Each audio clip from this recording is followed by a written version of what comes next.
Hola, comenzamos con la segunda parte de envases metálicos. Hoy vamos a hablar del segundo material más importante en la fabricación de envases metálicos, que es el aluminio. Vamos a ver un video con un poco de historia sobre el aluminio, qué es y cuándo se lo comenzó a utilizar. Desde una lata de refresco hasta muchas partes de automóviles están hechas con aluminio, un metal ligero pero resistente. Este es un material fascinante, así lo mencionó el doctor Daniel Marín, profesor del Instituto Politécnico Nacional. Podemos decir que es el más joven de los metales. Como aluminio es el tercer elemento más abundante en la corteza terrestre. Sin embargo, en contra de otros metales, no se encuentra como metal en la naturaleza.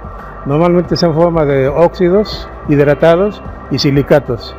En los marcos de ventanas o para envolver chocolates, el aluminio está por todas partes. Pero no siempre fue así.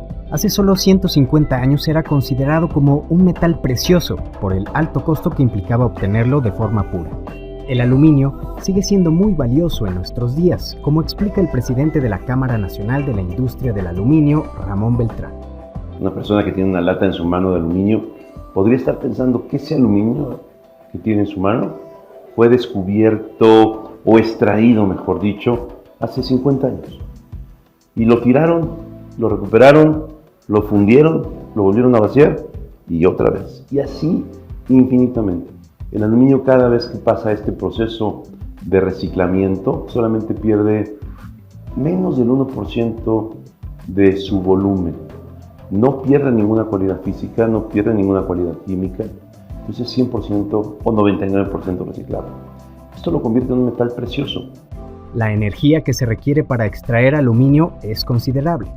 El costo de un kilo de aluminio primario viene a ser de los de 60 pesos y el costo de aluminio recuperado anda en el lado de 15, 20 pesos. O sea, hay una diferencia muy fuerte y lo más importante es el consumo de energía. Para obtener un kilo de aluminio se requiere la energía necesaria para mantener un foco prendido durante 500 días, ¿sí? Continuos. Para obtener un kilo de aluminio, eso nos da una idea de la cantidad de energía requerida para obtener este material. Por eso fue considerado en sus principios como una joya. En los laboratorios del Instituto Politécnico Nacional experimentan de primera mano con el aluminio. Este es un horno de inducción, le llaman digamos, de cierto tipo que vende la empresa, porque tiene dos crisoles que trabajan alternativamente. Este está vaciando y aquel está preparando carga. También desarrollan proyectos para aligerar aún más este material, como explica el maestro Sergio García. Las esponjas de aluminio, las cuales pues básicamente es la aleación metálica, pero conformada en un entramado semihueco, el cual conlleva aumentar mucho el volumen, aligerando todavía más la capacidad que tiene la aleación misma. Es lo que se ha venido desarrollando. En grandes edificios o en los satélites que orbitan la Tierra, el aluminio ha hecho posible muchos avances tecnológicos.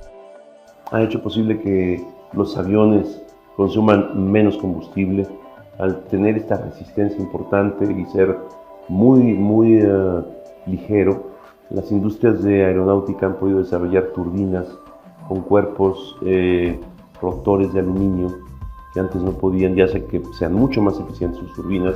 En cuanto al peso, todas las aeronaves que conocemos son hechas de aluminio. Bueno, hasta el carrito que va en el avión es de aluminio, los asientos son de aluminio.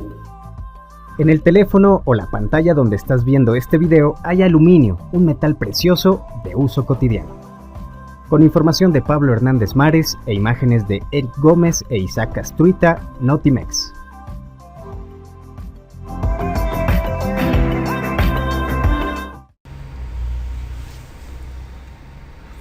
Bueno, como vimos en el video, el aluminio es uno de los materiales o elementos más abundantes en la corteza terrestre. El tercero, en concreto, después del oxígeno y el silicio, y es el primer metal más abundante en la corteza terrestre. Esto lo que hace es que sea altamente sustentable desde el punto de vista de la cantidad que hay como para poder utilizarlo durante varios siglos. Otra de las propiedades que tiene es que es altamente reciclable, que es una de las cosas que el video no contaba convenientemente. Como también cuenta el video, fue descubierto recién en 1825 o 27 y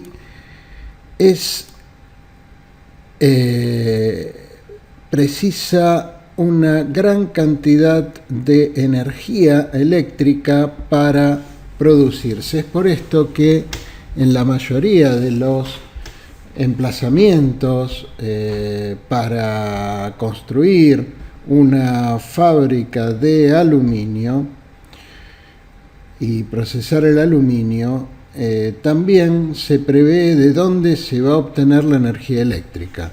En el caso de Argentina, por ejemplo, que la producción se centraliza en Aluar, cerca de Puerto Madryn, paralelamente a la construcción de la planta donde se iba a procesar el aluminio, se construyó la represa de Futaleufú a la misma latitud, pero sobre el lado de la cordillera, para aprovechar justamente los lagos y los ríos de esa zona, generando energía hidroeléctrica, que es una de las más sustentables.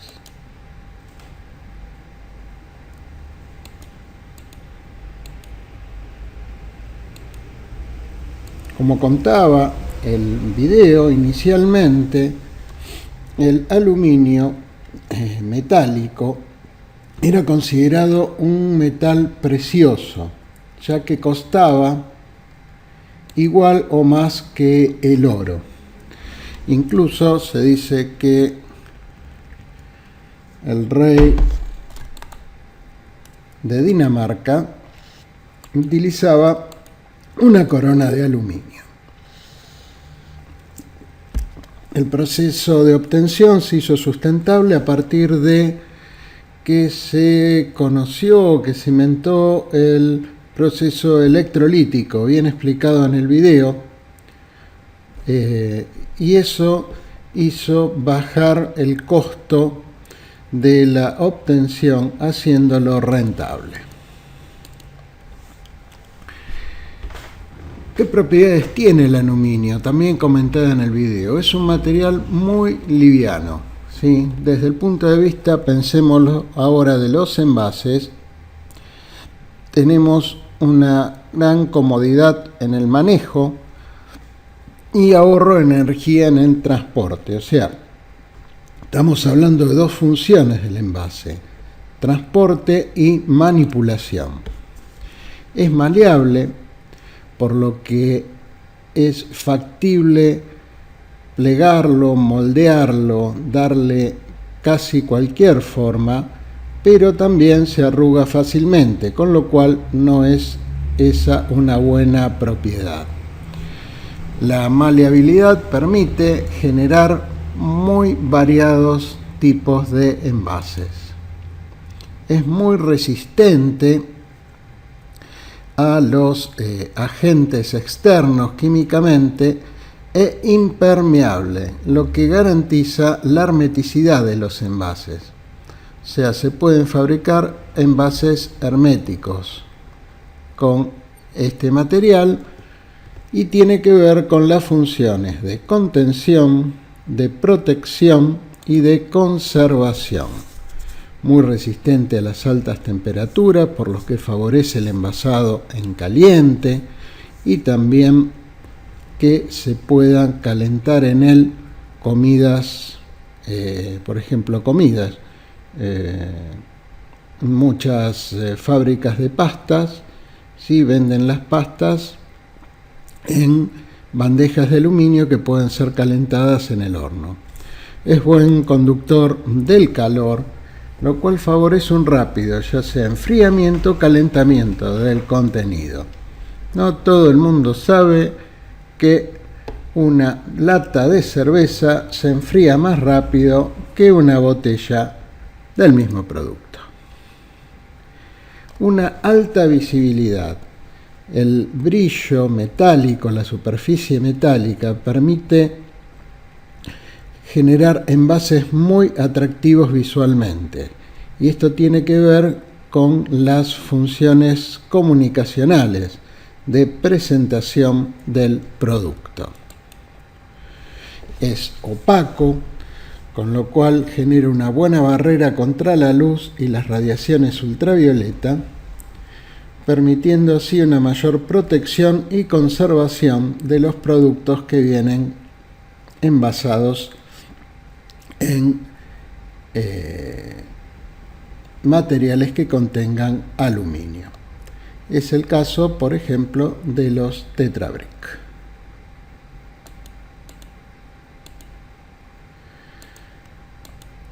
Para la fabricación de aluminio, como se comentó, se parte de la bauxita, que es el mineral que contiene la alúmina, que es el óxido de aluminio. O sea, se toma la bauxita, de ahí se la refina para obtener la alúmina y a partir de la alúmina, mediante corriente eléctrica, se obtiene el aluminio puro.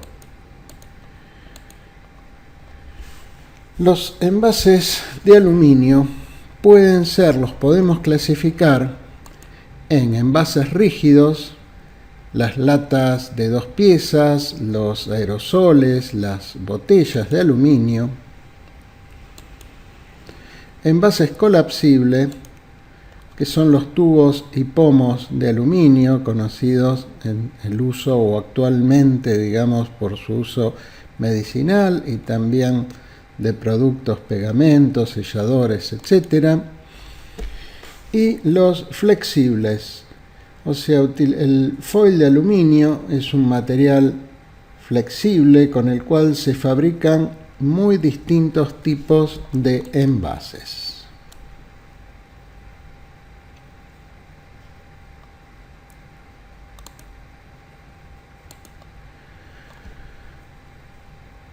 Los envases rígidos de aluminio son básicamente latas de 2 piezas. Y existen 2 tipos de fabricación y con propiedades distintas también al producto, estos tipos de latas. El sistema de doble estirado, DRD, y con el sistema de estirado y prensado, DWI. Vamos a ver ahora esto que parece chino, lo vamos a traducir básicamente en qué tipo de productos hacemos con cada uno y ahí se van a dar cuenta. Los envases DRD o de doble estirado son más gruesos que los de DWI y estirado y prensado, y soportan mejor presiones de vacío. Son las botellas de aluminio y los aerosoles de aluminio. O sea, estos productos, ¿no? Si los comparamos con las latas, que son los de estirado y prensado, DWI, son más rígidos. El material es más rígido, más resistente soporta mejor, ¿sí?, las presiones y los golpes también. Vamos a ir entonces a ver un video donde se explica la fabricación de este tipo de envases. Por razones de derecho tuvimos que eliminar de esta parte del video el video reproducido, valga la redundancia. Sugiero que vean el link del PDF, visualicen el video y luego continúen con esta clase.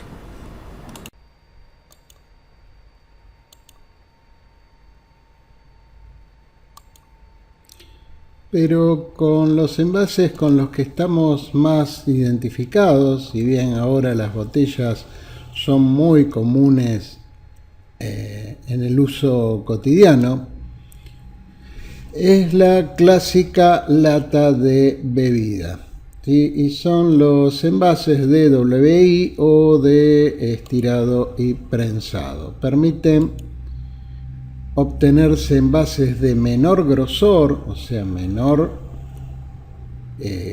cantidad de aluminio, y son utilizados para bebidas carbonatadas, gaseosas, cervezas. La misma presión interior del gas, ¿sí?, contribuye a la resistencia del envase.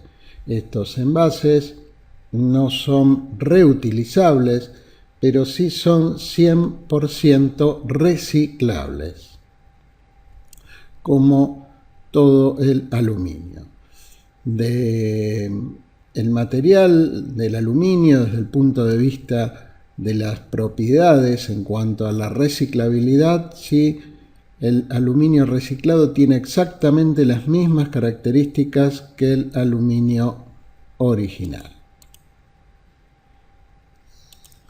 Vamos a ver un video sobre la fabricación de las latas de aluminio. Les sugiero que hagan un intervalo acá, que copien el link del PDF que les mandamos y vean el video para continuar.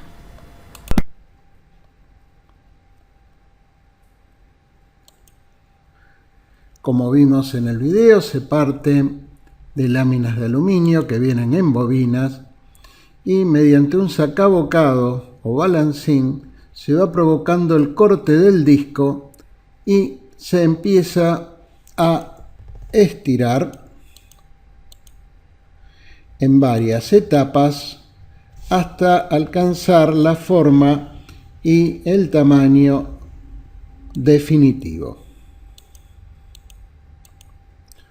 Luego se pule, se aplica una capa de barniz y se le imprime mediante offset seco, ¿sí? Dry offset dice ahí la imagen, que es uno de los nombres con el cual se lo conoce internacionalmente al sistema de impresión, o también letterpress en Argentina es sinónimo de offset seco.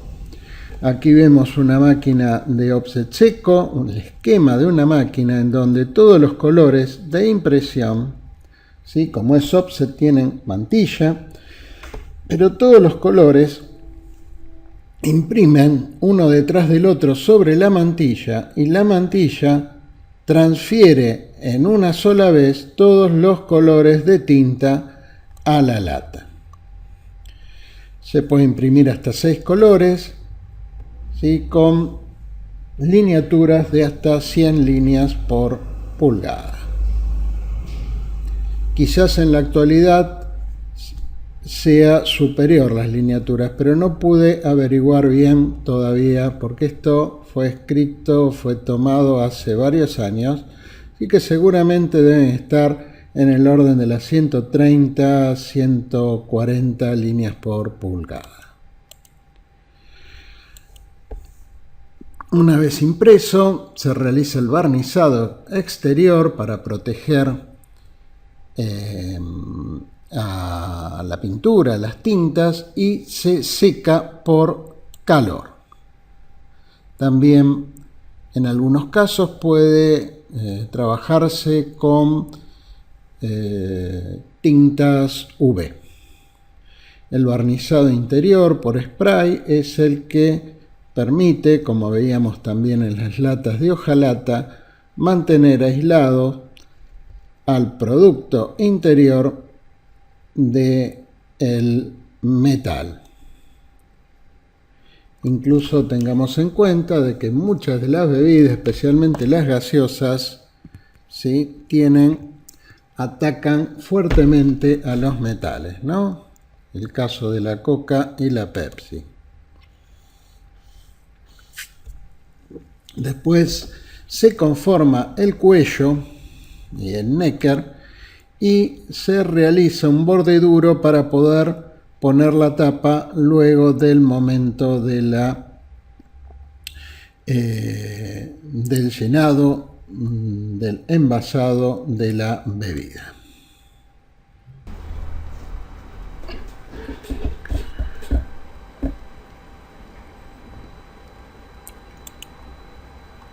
Los envases colapsibles son los clásicos pomos de aluminio de las cremas. Uno está habituado a verlos en cremas dérmicas y también en, por ejemplo, algunos pegamentos y selladores. La principal propiedad que tienen estos envases es que permiten ir presionándolos para ir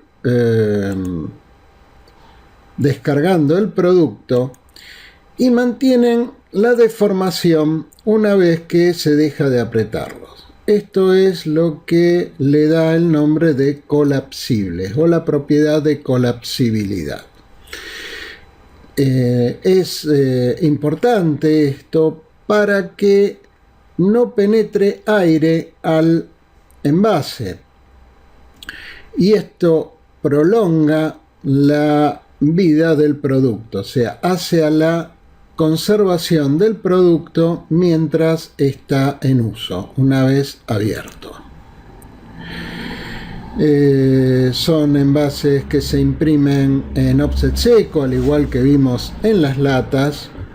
El aluminio rígido y semirrígido se imprime en este sistema principalmente y se fabrican teniendo en cuenta el producto que van a envasar.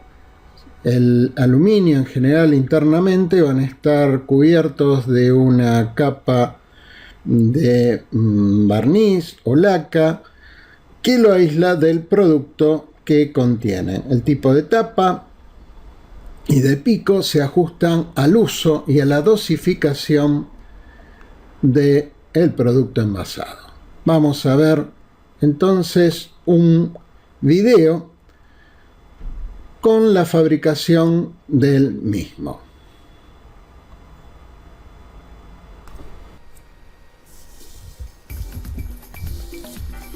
Bueno, como ven, ahí los pomos están todavía sin llenar y por eso se pueden parar perfectamente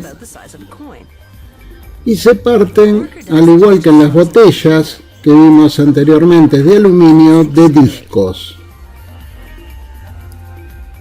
Primero se le aplica una especie de polvo que va a favorecer lo que se llama la extrusión de los mismos, la deformación de los discos para generar los tubos.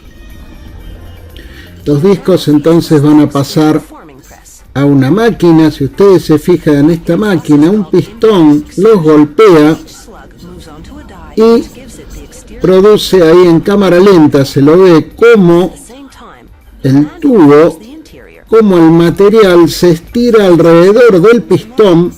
Ahí, fíjense cómo el material, debido a la presión, al alto impacto,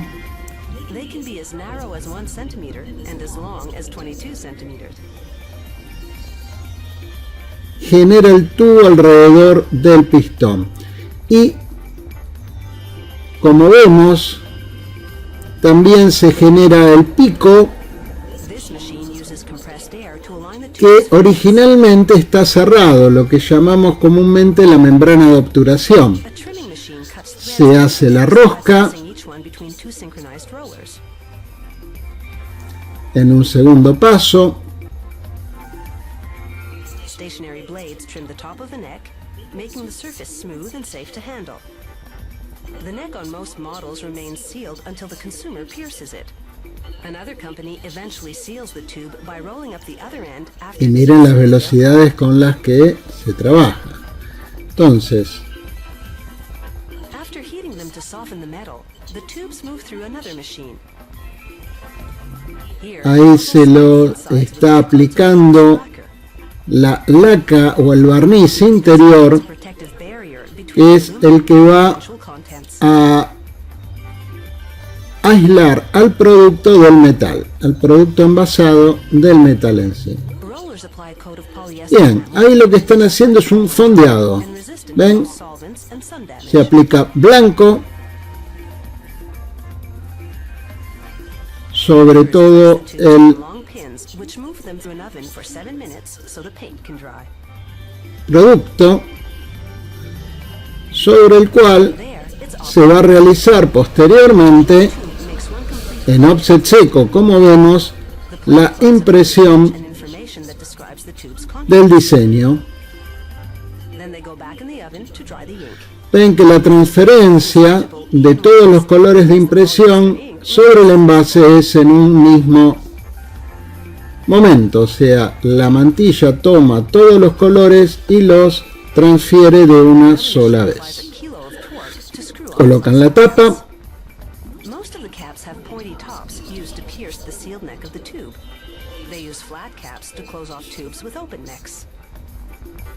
Todo un proceso totalmente automatizado. Y ahí lo que se hace es se prepara el fondo para un posterior llenado. Ven, se le aplica un material especial que después va a generar un cierre hermético en el fondo.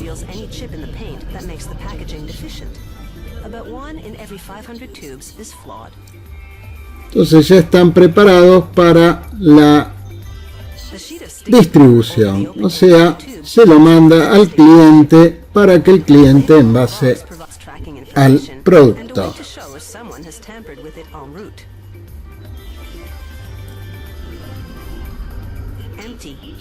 Vemos ahí la gran variedad de pomos colapsibles.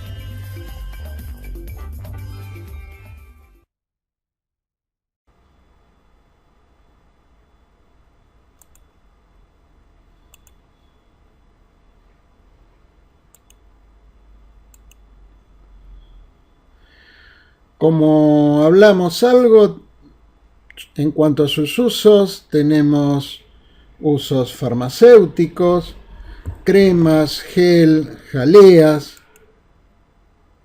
uso cosmético, la tintura para el cabello. Dentífricos hoy día casi no vienen en este material, vienen en pomos plásticos que también son colapsibles. Se han logrado generar un material en plástico colapsible, un laminado es. Productos químicos, ahí tenemos adhesivos, pinturas artísticas, lubricantes, selladores, productos alimenticios, cremas y aderezos. Estos productos en este país, o sea en Argentina, ya no se comercializan en este tipo de envases, pero siguen produciéndose en otros países. Productos también para el hogar, brilladores de metal, pomadas, grasas, etc. Vamos a ver un video donde se explica y donde se observa el llenado de los pomos colapsibles.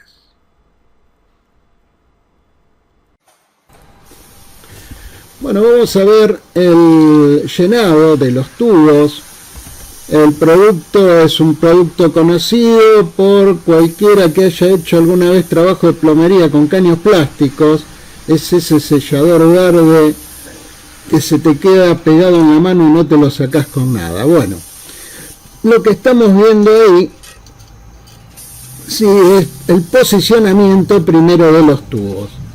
Van a ver que hay una máquina que los gira hasta la posición correcta. Ahí está. Tiene una célula fotoeléctrica que capta esa linita negra que se llama taco, que es el que hace que el producto, mejor dicho, el pomo, se cierre en la posición correcta. Ahí vemos el llenado y ahí vienen las mordazas que producen el cierre del pomo. Si no tuvieran estos tacos, la máquina no sabría y por ende lo cerraría en cualquier posición y no quedarían correctamente posicionados el frente y el dorso del pomo. El cierre se produce con una especie de repulgue, o sea, se hace un doblez y este doblez se hace el sellado en forma hermética debido a ese material que se ponía en el borde al final del proceso de fabricación.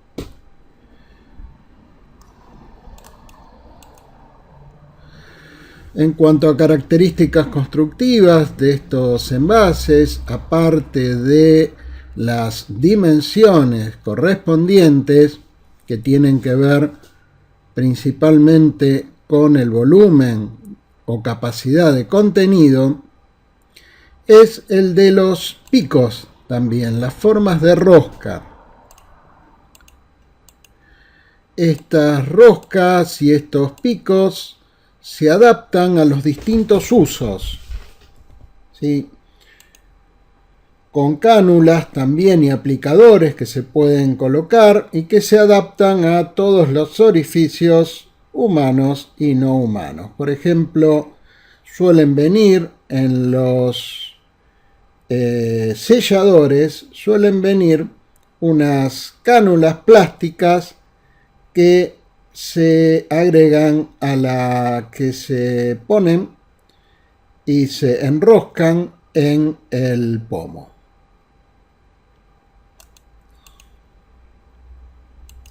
También como características constructivas tenemos las tapas y las membranas de obturación. Los distintos tipos de tapas. La membrana de obturación, como vimos, de hecho, durante el proceso de deformado y fabricación, todos los tubos están con membranas. Después, para su comercialización, en algunos productos las tendrán y otros no, de acuerdo a la conservación del mismo. En términos generales, esta membrana tiene que romperse para comenzar a usar el producto, con lo cual también le da una seguridad en cierto sentido respecto de si el producto pudo o no ser adulterado previo al uso.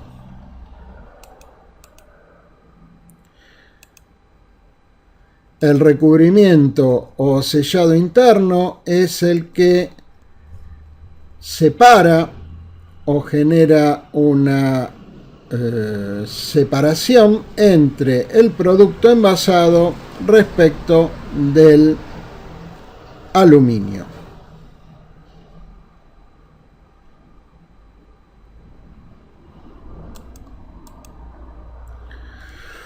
Repasamos algunas propiedades de los colapsibles metálicos. Uno es la estabilidad del producto envasado, porque tenemos una barrera, o sea, el material es impermeable a los líquidos y a los gases y también a la luz. con lo cual tiene una protección garantizada previo al uso. Una vez que se comienza a usar, la colapsibilidad impide que penetre oxígeno al interior del envase, por lo que también esto retrasa la posible oxidación del producto envasado y alarga su vida útil. Las lacas interiores protegen tanto el producto del metal como al metal de la acción química que pueda producir el producto envasado. Respecto al medio ambiente, el aluminio es totalmente reciclable y no contaminante.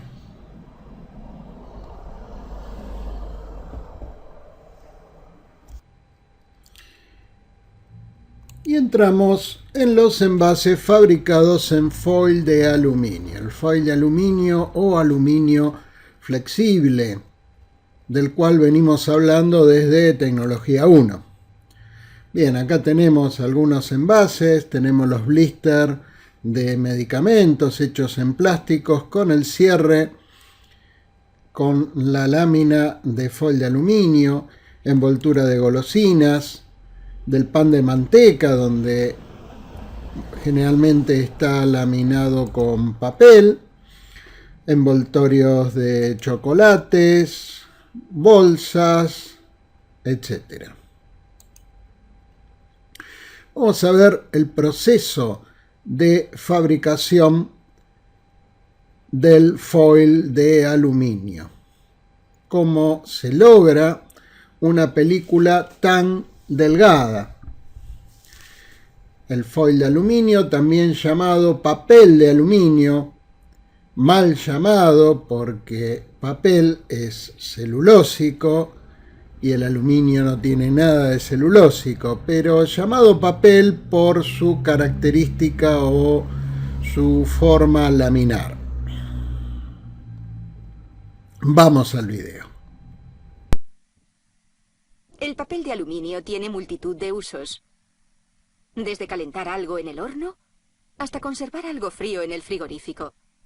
¿Pero alguna vez se han preguntado cómo un enorme bloque de aluminio macizo se transforma en una finísima lámina de papel de aluminio?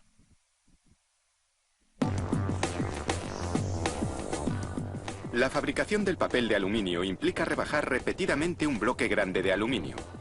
Comenzamos fundiendo lingotes de aluminio puro en un horno de gas natural. Estos lingotes son fundamentales en aleaciones con zinc, titanio y sílice. Se necesitan entre 3 y 8 horas para fundir 27.000 kilos de aluminio en este horno de refundición que trabaja a 750 grados.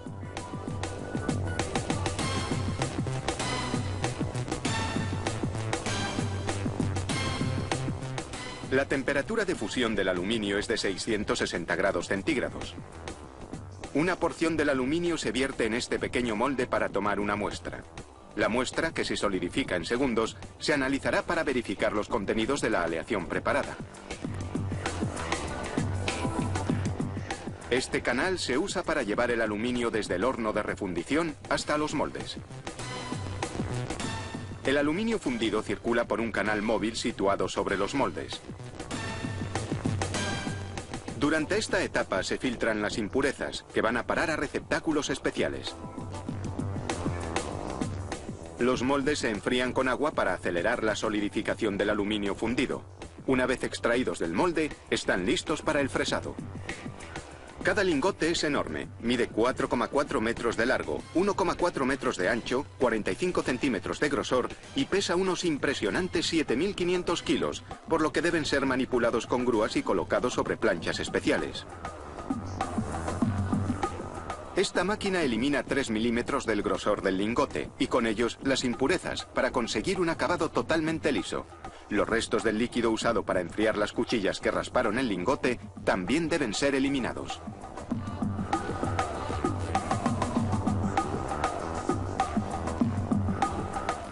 Comienzan los numerosos pasos para reducir el grosor del lingote. El bloque de aluminio es aplastado.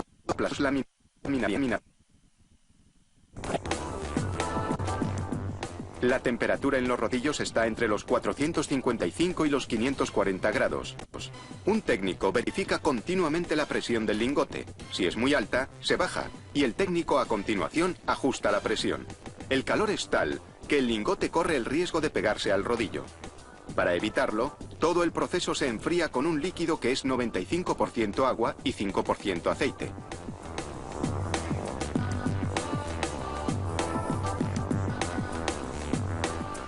El lingote, que comenzó con un grosor de 45 centímetros, se va haciendo cada vez más fino con cada pasada. Dependiendo de las necesidades, el lingote pasará por la máquina entre 12 y 16 veces. Ahora mismo mide 7 centímetros de grosor, pero tiene que bajar hasta el medio centímetro.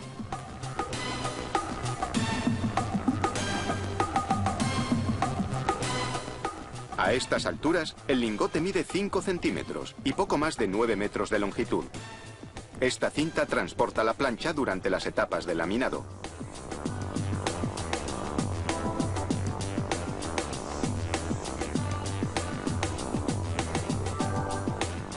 El lingote se ha convertido ya en una lámina de 5 milímetros.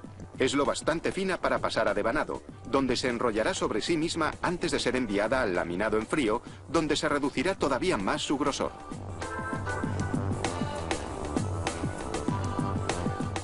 La hoja de aluminio ya es muy fina. Puede romperse por la tensión requerida para el laminado en frío. Por ello, se duplica la lámina para evitar la rotura. Una última reducción en la laminadora y la lámina tendrá el grosor exigido por el cliente. Para evitar que el aluminio se pegue a los rodillos, se usa un líquido refrigerante. Y como los bordes de la lámina están ligeramente estropeados y arrugados, una cuchilla elimina una tira de 1 centímetro de grosor. Por último, el rollo se corta a la anchura deseada y un enorme lingote ha producido 12,7 kilómetros de papel de aluminio.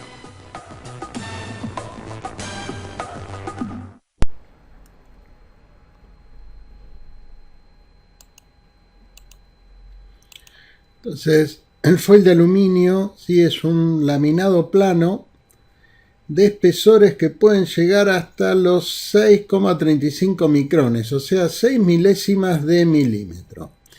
Ustedes vieron, quería comentar un detalle del video y algo que comúnmente ven en sus casas cuando tienen los rollos de aluminio, de foil de aluminio, que de un lado es brillante y del otro lado es mate o semimate. Eso es porque la última parte de laminación se hace de a 2 papeles a la vez, que después se separan para generar los rollos. Y hay todo por internet, por las redes, hay todo un comentario que de un lado es tóxico y del otro lado no, que si le envolvemos el alimento de un lado nos morimos y del otro no, que nos agarra el COVID y del otro no. Sí, son las boludeces comunes que se suelen escuchar en las redes sociales. ¿Sí? Antes venían por mail, ahora vienen en las redes sociales, uno lee y escucha todo tipo de estupideces, que algunas tienen razón y la gran mayoría no, ¿sí? Así que usen el rollo de aluminio, el papel de aluminio al lado que se les antoje, que si se van a morir igual. ¿Está claro? Bien, seguimos entonces. Grandes características que tiene: es liviano, es resistente, ¿sí? Esa resistencia va a depender mucho del espesor, aunque es terriblemente resistente teniendo en cuenta esos espesores. Flexibles y durables. Obviamente con espesores más gruesos tenemos las bandejas que son más resistentes mecánicamente hablando. El foil de 1 centésima de milímetros, estamos hablando de 10 micrones, es totalmente impermeable a gases y a líquidos. y también es barrera contra la luz y las radiaciones ultravioleta, algo que se utiliza también en los multilaminados donde se incluye al aluminio. Es ampliamente utilizado para envasar entonces comidas, cosméticos, productos farmacéuticos y una larga lista de materiales. Fácil de esterilizar mediante calor o mediante radiación, no es tóxico, no emite olores o sabores, con lo cual se lo puede utilizar perfectamente en alimentos, tanto para conservarlos como para cocinarlos. Para lo cual, en este último o en estos dos últimos rubros, es un excelente conductor, tanto eléctrico como del calor. El calor en cuanto a cocinar, en cuanto a refrigerar también, ¿sí? Rápidamente se enfría o se calienta el producto que está envuelto en aluminio.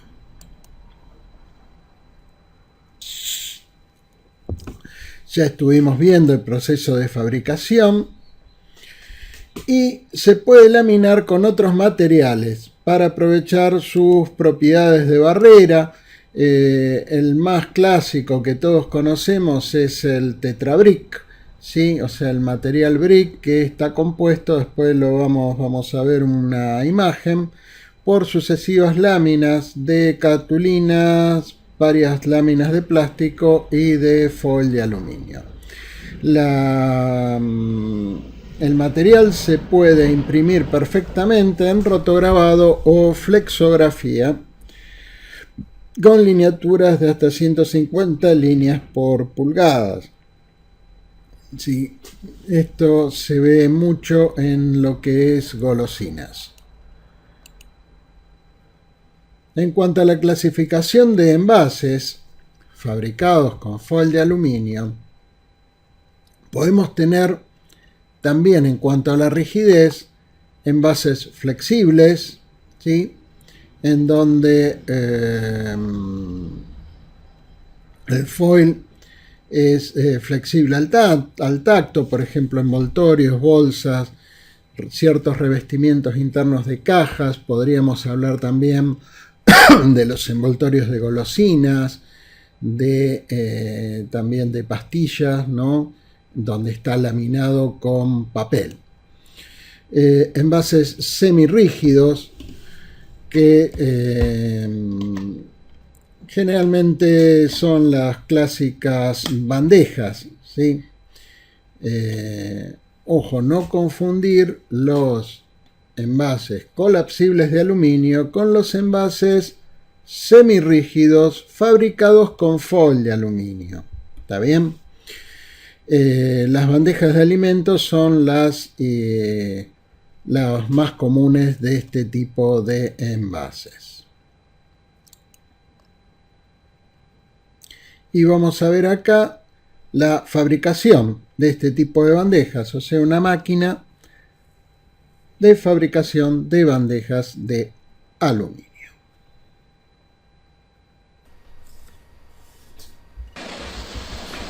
Como ven, la máquina parte de una bobina de material. Ven que el aluminio es más grueso que el foil de aluminio que conocemos nosotros, pero más fino que el material con el que se confeccionan las latas. Y ahí lo que se tiene es un balancín con una prensa, un molde y un contramolde que por un lado cortan el rectángulo de material y por el otro lo deforman, dándole la forma definitiva de la bandeja. Es muy sencillo el procedimiento. Aprovecha justamente la deformabilidad, la maleabilidad que tiene el aluminio. En este caso, en una sola operación, no en varias operaciones, como ocurría con las latas.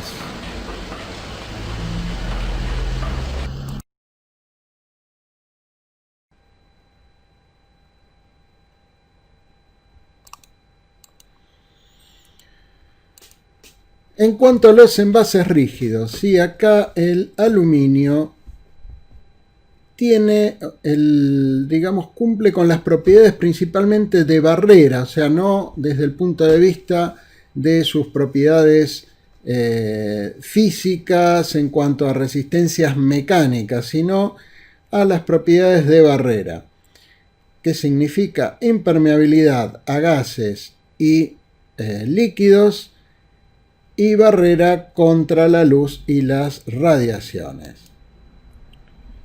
Como dijimos, tenemos los envases Tetra Brick, donde vemos ahí las distintas láminas con las cuales se fabrica el mismo. En este caso el aluminio, ¿sí? Como decíamos, cumple las propiedades de barrera, y esto hace que los productos envasados en este tipo de envases tengan un gran tiempo de conservación. Y también las conocidas papas que vienen en tubos, y interiormente también tienen tienen aluminio y también tienen polietileno. No hay un contacto directo tampoco acá entre el aluminio con el producto. Bien,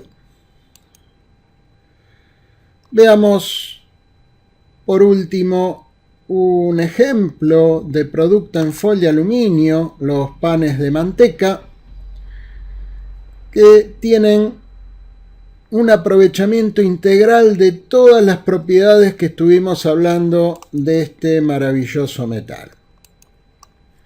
Otorga un autosellado suficiente debido a su autopegabilidad, o sea, no tiene pegamento. Sin embargo, ¿sí?, la lámina de aluminio contra sí misma genera un cierre cuasi hermético, ¿sí? Protege al producto contra la contaminación causada por el molde o por la suciedad.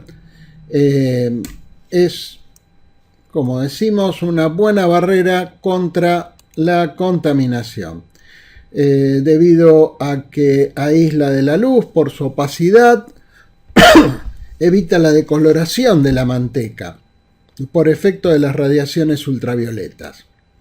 Ustedes vieron que la manteca, una de las características, cuando se deja abierto el paquete, ¿sí?, ven el color, se pone amarilla. Esto tiene que ver con la radiación. Retarda la rancidez, esto tiene que ver con la oxidación, ¿no?, el cambio químico en el mismo. Evita que el producto absorba olores y sabores extraños, muy comunes en la heladera. Sí, en la heladera hay distintos tipos de productos, ¿sí?, que algunos están cerrados, otros no, y esto puede, entre comillas, contaminar en cuanto a los olores y sabores. Si está cerrado el paquete, si tomamos la molestia de cada vez cerrar convenientemente, vamos a evitar esto. Evita la pérdida de sabor también, y la contracción y el cambio de textura del producto. Esto se ve mucho, por ejemplo, en las heladeras No Frost, ¿sí?, porque justamente absorben la humedad de estas heladeras. Todo producto sí pierde humedad, y en este caso la cobertura del aluminio evita esto. Es impermeable a las grasas, por lo cual no absorbe la manteca y evita también que engrase toda la heladera. No absorbe la humedad de la heladera, y si se le cae algún líquido encima, si está cerrado, el líquido resbala, ¿sí?, no penetra en el producto. Y no es tóxico, y no contiene fibras ni partículas sueltas que se puedan mezclar con su contenido, ¿sí? Son todas propiedades favorables en cuanto a conservación y a protección y contención del producto, en este caso manteca. Fíjense de vuelta cómo, y esto es algo que lo tienen que practicar, es un ejercicio general que tenemos que hacer en cada tema de esta materia que estudiemos, relacionar propiedades con funciones. Este es el eje central de la materia, ¿sí? Cuando nosotros en Tecnología 1 hablábamos de pensar el impreso y la cabeza nos cambiaba respecto a la forma de observar cualquier impresión, Tecnología 2 es pensar el envase y nos tiene que cambiar la cabeza en ese sentido. ¿Y cómo se piensa un envase? Relacionando las funciones con las propiedades de los materiales y las constructivas propias del envase o packaging en sí. Y terminamos con la bibliografía. Acá tienen unas páginas de distintos productores de envases en aluminio, junto con 2 libros de cabecera que son los originarios de todas estas clases.